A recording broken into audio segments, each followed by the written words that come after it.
Welcome back to Commentary. I am your host Ari, and this is my fourth wedding, the game that we're playing today. I kind of messed up the order of that sentence, but who cares? We're gonna find out what Yamato says now. So last time we went from Peeping Tom to a listener in. That's a great evolution there. But well, it is how it is. And I mean, we nearly listened in on something very important, but he didn't say it. The only thing he said is that, like, he doesn't plan on letting us go so soon. So I don't know. But yeah, let's see how he reacts to it, or like what will happen now. I have absolutely no clue. So yeah, let's just get into this. Episode 10. Did you hear our conversation? I came out from the back of the store. Yamato and Saeki both had surprised looks on their face. Were you two back there the whole time? I didn't say anything. Yamato. Nothing. I said nothing. Yamato yelled as his face turned beet red. Alright, no need to be embarrassed, cutie. That was the first time I've ever seen Yamato get flustered like that. What was he gonna say? I remembered Yamato and Saeki's conversation that I had overheard moments ago. Why don't you let Ariana go free soon? I don't plan on letting her go yet. You really fell in love with Ariana? I feel... What I know for sure is what Yamato said. I don't plan on changing our living arrangements yet. He didn't respond to the question. Did you really fall in love with her? Before I answered, they found out that I overheard the conversation. Yamato was standing there, not knowing what he should do. Just then. Thanks for helping me carry all the stuff. You were a great help. Hey, Yamato, Saeki are here. The bar door swung open. Uncle and Takao had returned from their shopping trip. We haven't all gotten together since the game. It's time for a drinking party then. Let me give Yuta a call. I don't know if he wants to stay. I mean, it's awkward. I get it, but like, come on, you don't. It's only awkward if you make a big deal out of it. Why is everyone acting weird? Did something happen? An awkward silence filled the room. As if he could no longer stand here, Yamato spoke up. I'm going home. Huh? Come on, Pouty, let's go home. Oh. Yamato pulled my arm. Leaving everyone agape, Yamato and I left the bar. Okay. That's the one thing that I did not expect. Kougami. Kougami, wait. Yamato was silent as he walked quickly. He must have been really embarrassed knowing I had heard the conversation, but I want to hear how Yamato really feels. I want to have a heart-to-heart with him. Heart-to-heart talk, sorry. I ran to catch up with Yamato and grabbed his arm. Kougami, wait! Whoa. Yamato finally stopped walking. Jeez, you're strong. Yamato mumbled as he turned around, and then he noticed something past me. Is something wrong? Wait a sec. Yamato walked along the road, and he talked to an elderly man who was trying to load some items into a car. Excuse me. Huh? Would you like some help? Oh, I was trying to load my car with things I brought today, but they're too heavy for me to lift. You want them all on the flatbed? Oh, why yes. Yamato loaded all the items onto the flatbed with ease. I watched Yamato's interaction quietly. He's normally so blunt and brash, but he's always kind like this. Once Yamato was done loading the truck, The elderly man smiled and bowed. Thank you very much. That was very kind of you. You're welcome. Yamato walked away, back towards me. He noticed me staring at him and made a huffing sound. What you looking at? You better not fall in love with me. Don't worry, I won't. You're just saying that to pick a fight with me, aren't you? We stared at each other and burst into laughter. The awkward feeling between us from before went away. You're different. Not falling in love with me. You're awfully smug, aren't you? Hey, you don't know how popular I am with the ladies. I know. You're popular among your students, too. I said it. I said it. God damn it, don't drift now. I'm not just popular. Whenever I walk around campus, I get lustful looks from all over. Even from Yuri. Huh? She seems to like Mr. Kougami an awful lot. I brought up Yuri's name in a teasing way. Pouty.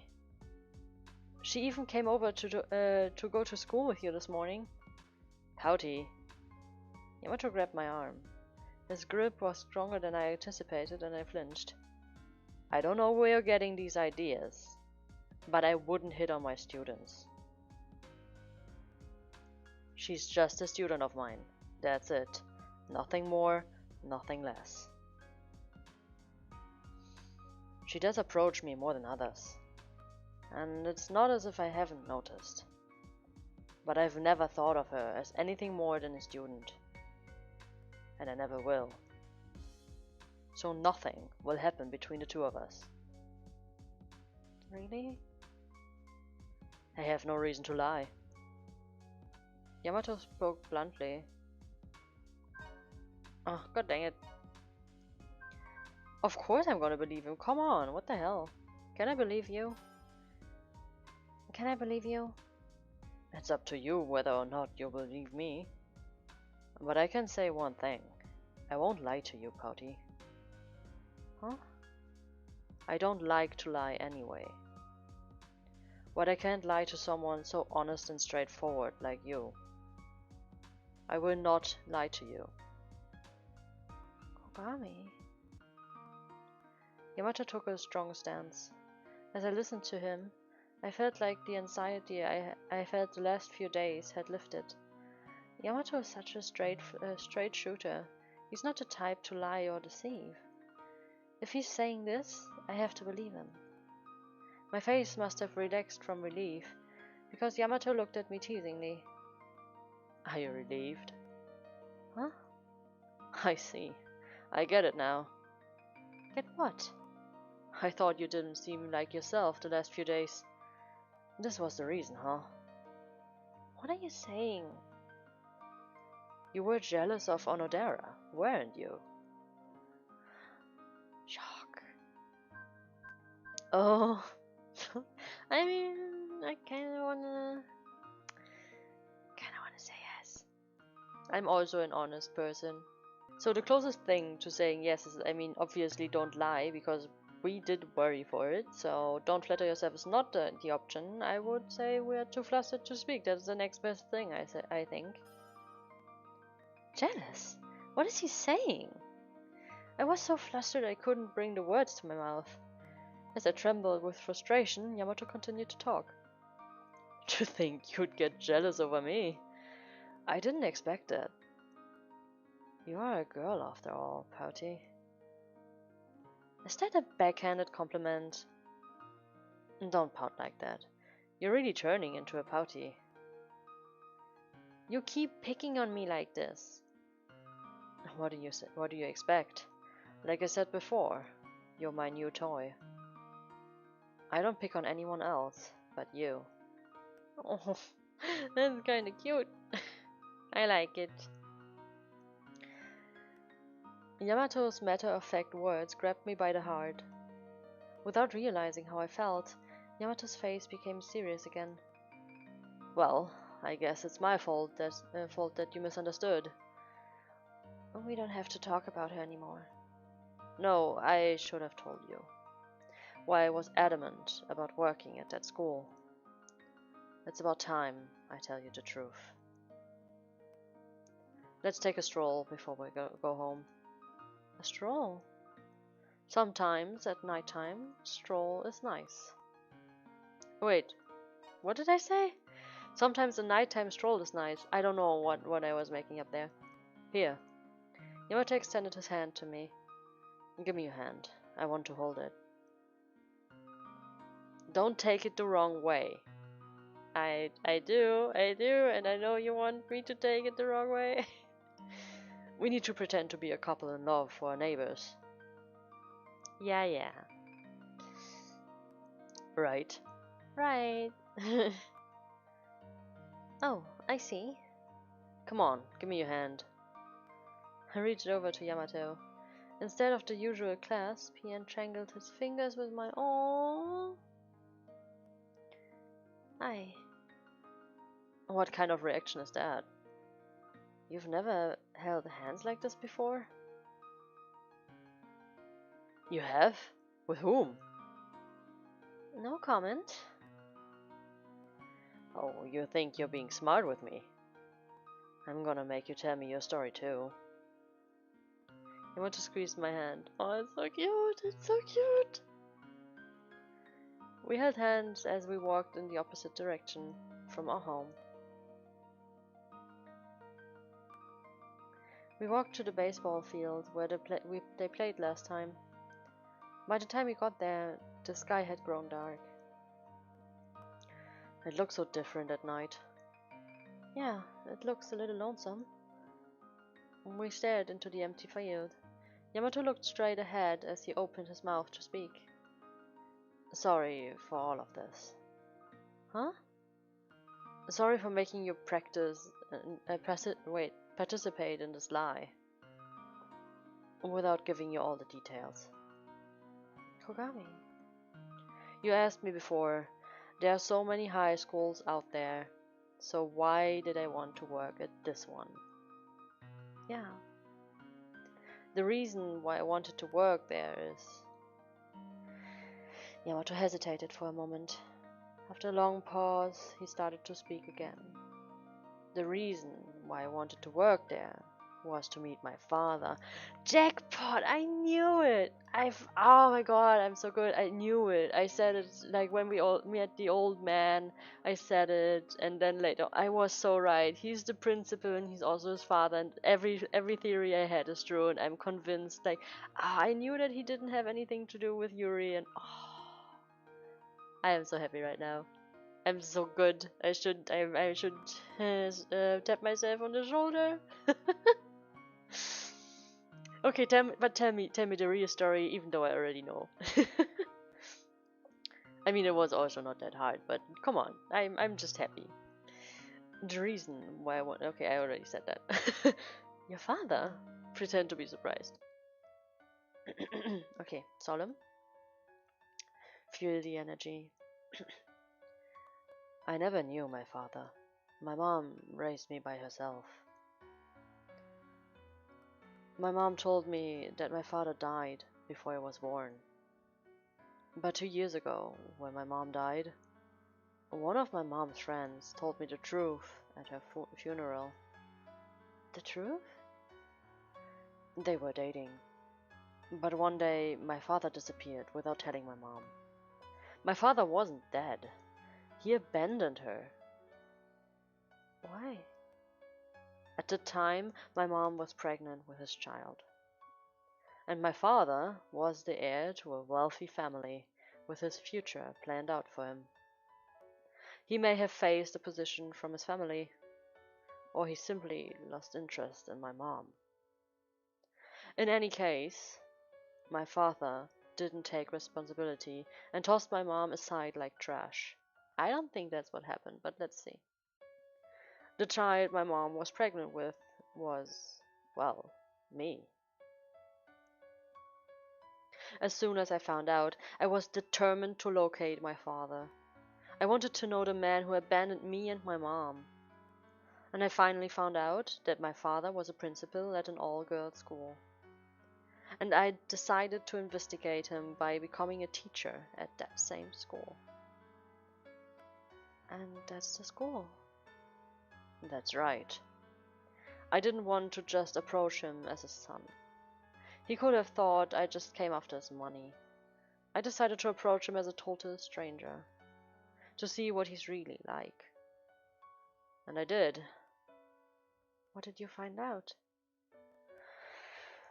My father doesn't remember a bit about his past.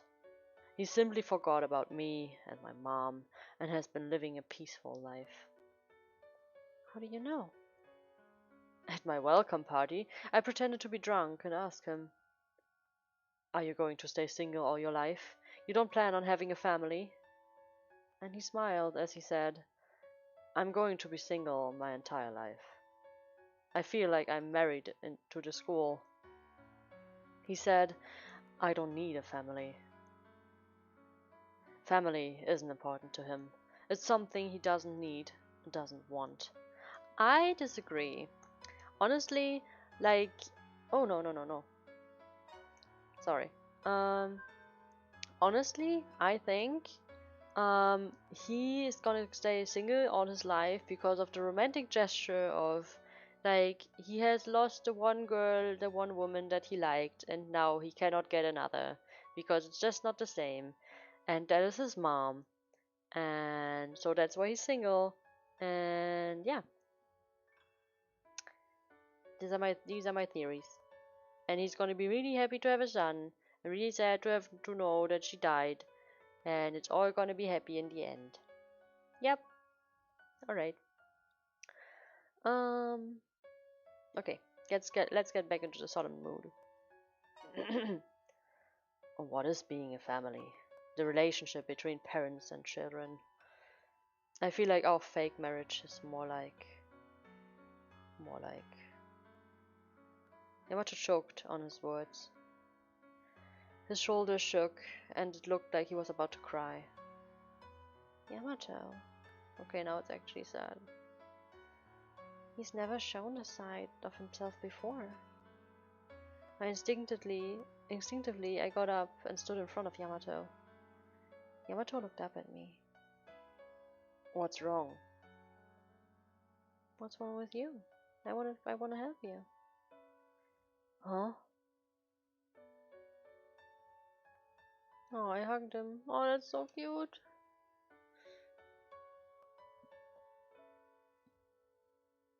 I wrapped my arms around Yamato and embraced him. Resting Yamato's head on my chest, I squeezed gently. What are you doing? Do you feel sorry for me? No. Are you trying to seduce me? Don't act like that. Huh? You don't have to pretend. Howdy.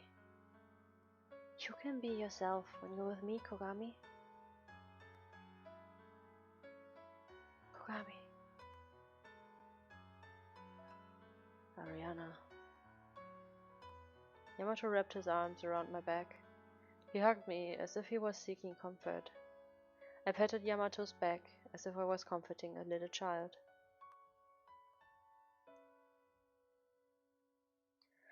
Yamato let out a big breath into my chest. We didn't exchange any words as we held each other close.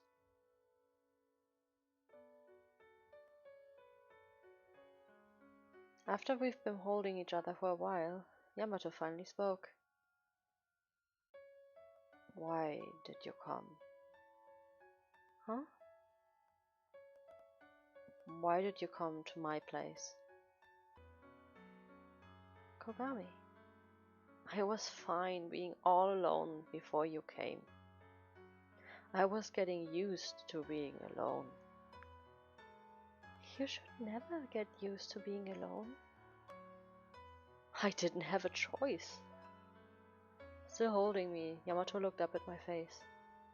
I can't go back to being alone anymore. Huh? Now I know what this is like. I can't go back to living by myself anymore. It will be too lonely if you go away.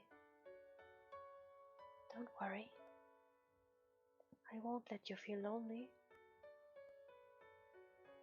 I'll stay by your side. Ariana. Yamato hugged me even stronger. Scrunching up his face, he buried it in my chest. In the pitch-black baseball field, we embraced each other as if time had stopped.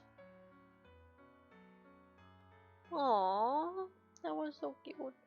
Goddamn, that was so cute. My heart is aching, and like I was like, okay, I wasn't that close to crying, but like, damn, it really tugged at my heartstrings. This episode, I really like this. I really like this fruit. Actually, I really like Yamato, even though he's rude sometimes. It reminds me of someone. Not gonna say who, but yeah. Oh, this is really nice. I'm really happy. So if you want to see more of this nice stuff, of this nice fluff, go to the App Store, Love 365, find your story, and support this story or another. Just like buy something that you like. Or you can also go to the Nintendo Switch store and buy it there. And that way we will have more ports, more of the nice fluff stuff that will be ported and produced in this niche genre. Thank you for watching, and maybe see you on another episode. Bye!